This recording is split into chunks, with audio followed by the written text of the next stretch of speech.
আগে যেটা বলছিলাম যে ঘটনাটা এমনভাবে ঘটেছে যে এটা সাধারণ মানুষের হৃদয়ে দাগ কেটেছে এবং এই দৃশ্য যেহেতু ইন্টারনেটের মাধ্যমে ছড়িয়ে পড়েছে, এক্ষেত্রে এটার পক্ষে একটা টু শব্দ করার মতো ক্ষমতা বিএনপির নেই এবং এর ফলে কি হলো, ঢাকা বিশ্ববিদ্যালয় বুয়েটের যারা সাধারণ ছাত্রছাত্রী, তাদের সঙ্গে যদি এনসিপির নেতৃত্ব থাকে, তাদের সঙ্গে যদি সমন্বয়কদের বৈষম্য বিরোধী ছাত্র আন্দোলনের সমন্বয়কদের যোগসাজশ থাকে, তাদের সঙ্গে যদি অন্যান্য ছাত্র সংগঠন, অন্যান্য ছোট, ছোট রাজনৈতিক সংগঠন যারা অতি সম্প্রতি বিএনপি থেকে বের হয়ে এসছে এবং তারেক রহমানকে এখন তারা যেকোনো মানুষের চেয়ে বেশি ঘৃণা করে।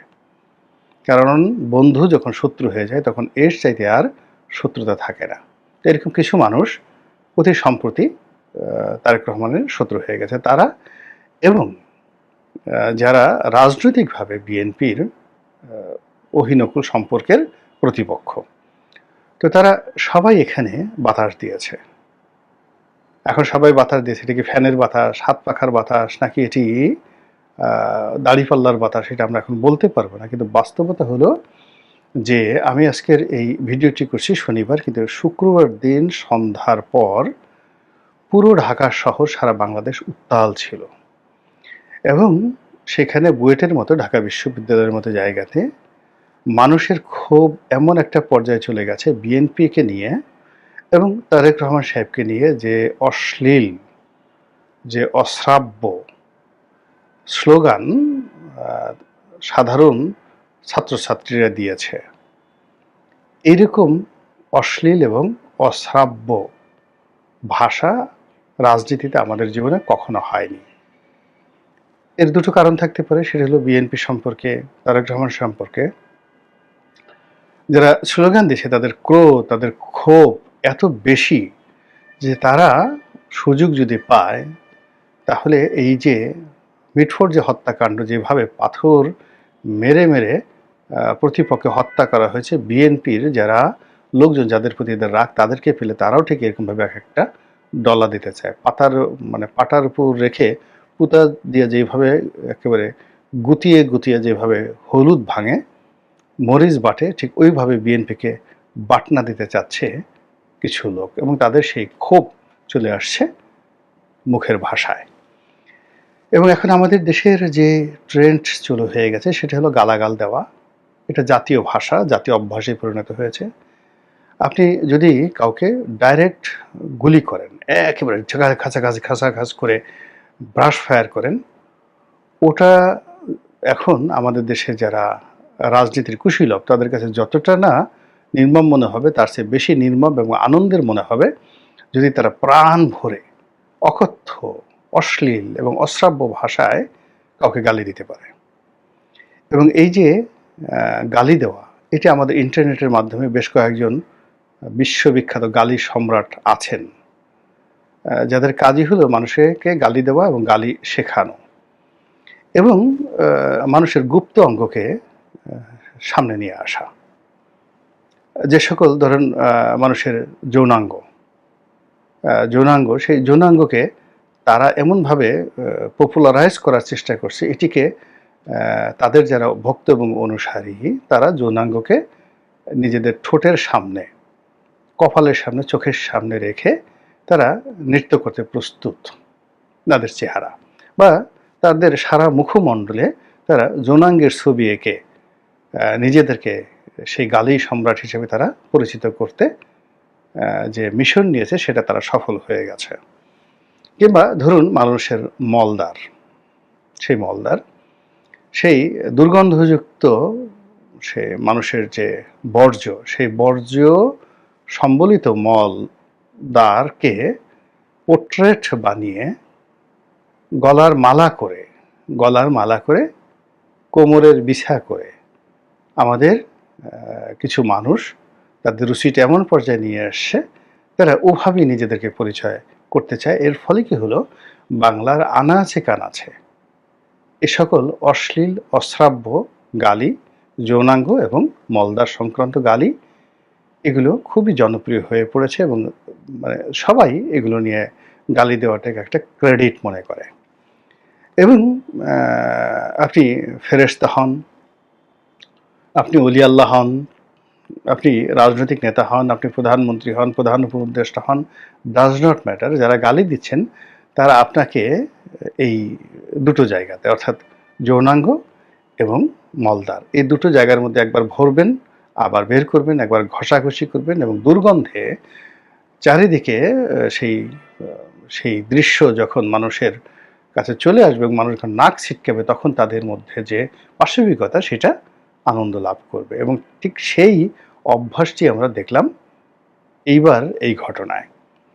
তারেক রহমান সাহেবকে নিয়ে গালি দিচ্ছে। কি টিনের সালে কাউয়া তারেক রহমান ড্যাশ, বুঝতে পারছেন ব্যাপারটা? তালিবস সহায়কারে শাহ, ওটা দিয়ে মানে আগে যেটা বললাম যৌনাঙ্গ তারা সামনে নিয়ে আসছে, তারেক রহমানকে সরাসরি ওটার সঙ্গে তুলনা করছে যে ওটা তারেক রহমান। তারপরে শেষে বলার চেষ্টা করছেন যে 1 2 3 4 তারেক রহমানের ঢ্যাস মার। তো এই যে শব্দগুলো, এই শব্দগুলো সমকামিতা, মানে যারা দেশের বাইরে ইউরোপ আমেরিকাতে থাকেন তাদের কাছে আসলে সমকামিতা তো কোনো বিষয় নয়, কিন্তু বাংলাদেশে এখনো পর্যন্ত সমকামিতা খুব খারাপ একটা জিনিস। এখনো পর্যন্ত মানে মানুষের যে লজ্জার স্থান, একেবারে দরিদ্র মানুষ সেও মানে তার কাপড় উন্মোচন করতে চায় না, উলঙ্গ হতে চায় না। কিন্তু ইউরোপ আমেরিকাতে আপনি দেখবেন যে দিদে আসছে একটা মেয়ে বা একটা পুরুষ একেবারে সম্পূর্ণ উলঙ্গ হয়ে সে রাস্তায় ঘুরে বেড়াচ্ছে, পুলিশ তাকে ধরার চেষ্টা করছে, সে বলছে নো এটা আমার right, this is my right. তো এইভাবে তো এখন ওই জায়গাটাতে সেই যে অশ্লীলতা, সেই অশ্লীলতাটা বাংলাদেশে আনাচে কানাচে ছড়িয়ে পড়েছে। ফলে কি হলো দেখুন, যে নির্মম হত্যাকাণ্ড মিটফোর্ডে ঘটেছে, এটি মেনে নেওয়া যায় না, এটি খুবই ভয়াবহ এবং এই ধরনের ঘটনা যদি আরও ঘটে আমাদের জাতির অস্তিত্ব নিয়ে টানাটানি লেগে যাবে।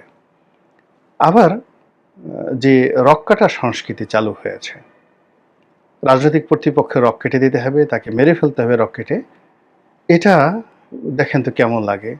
আমি তো আয়ামে জাহিলিয়াতের যুগে এরকম রক কাটার ঘটনা শুনিনি। আবার দেখেন এই সকল ঘটনা ধামাচাপা দেওয়ার জন্য একজন রাজনৈতিক নেতা, আপনাকে তার পছন্দ নাও হতে পারে, কিন্তু তিনি তো একজন আশরাফুল মাকলুকাত, একজন মানুষ। তো সেই মানুষকে সেই যে গোপন অঙ্গ, মানুষের গোপন অঙ্গ যেটা কখনো পবিত্র থাকে না, এই গোপন অঙ্গ কখনো পবিত্র থাকে, এটা যদি সোনা দিয়ে, রূপা দিয়ে, তামা দিয়ে ধুয়ে মুছে, আমরা সোনার উপর পানি দিয়ে ধুয়ে মুছে তারপরে শেষে এইগুলোকে ভালো মতো আতর দিয়ে স্নো দিয়ে মেখে তারপরে এই দুটো জিনিস অর্থাৎ মূত্রনালী এবং যাকে বলা হয় মলদ্বার, এই দুটো জিনিস কারো খাবার টেবিলে হাজির করা হয়, কারো মুখে একটু ঘষে দেওয়া হয়, কারো গলার মালা দেওয়া হয়, বা এই দুটোকে যদি কারো বাবার নাম দেওয়া হয় যে এটা তোমার বাবার নাম, এটা তোমার মায়ের নাম, আপনি বলেন তো কি কিয়ামত হয়ে যাবে বাংলাদেশে? যাকে বলা হবে সে তো তার সর্বশক্তি দিয়ে প্রতিহত করার চেষ্টা করবে। তো কাজেই এই যে স্লোগানগুলো দেয়া হচ্ছে, যারা দিচ্ছে তারা কতটা উল্লাস প্রকাশ করছে, কতটা ক্ষুব্ধতা প্রকাশ করছে আমি জানি না, কিন্তু যাকে উদ্দেশ্য করে বলা হচ্ছে তিনি তো নির্বিষ নন, তিনি দুর্বল নন, তার একটা বিশাল সংগঠন রয়েছে, তার দল একাধিকবার রাষ্ট্র ক্ষমতা চালিয়েছে, মিলিটারি, পুলিশ থেকে শুরু করে এই রাষ্ট্রের যত অপকর্ম আছে সব তাদের মুখস্থ। কাকে দমন করতে হবে, কাকে ফেলে দিতে হবে, মানে এই জিনিসগুলো আপনি চিন্তা করুন। বিএনপি জমানাতে যে সমস্ত ঘটনাগুলো ঘটেছে, দুধর্ষ দুধর্ষ ঘটনা আমি নাই বললাম, তো এই ঘটনাগুলো তো তাদের জমানাতে ঘটেছে এবং তারা জানে যে AK-47 কাকে বলে, মানে সে 10 ট্রাক অস্ত্র কত হয়, গ্রেনেড হামলা কিভাবে হয়েছে, এই জিনিসগুলো তো তাদের মুখস্থ। তো কাজেই আপনি তাদেরকে মলদার বানিয়ে ফেলবেন, তাদেরকে মূত্র নালী বানিয়ে ফেলবেন, এটা জিনিসটা এত সহজে নিষ্পত্তি হবে না। এটা যেভাবে শুরু হলো, এই শুরুটা যে কিভাবে শেষ হয় সেটা একমাত্র আল্লাহ রাব্বুল আলামিন জানেন। আল্লাহ আমাদের সবাইকে হেদায়েত দান করুন এবং হেফাজত করুন। আসসালামু আলাইকুম ওয়া রাহমাতুল্লাহি ওয়া বারাকাতুহু।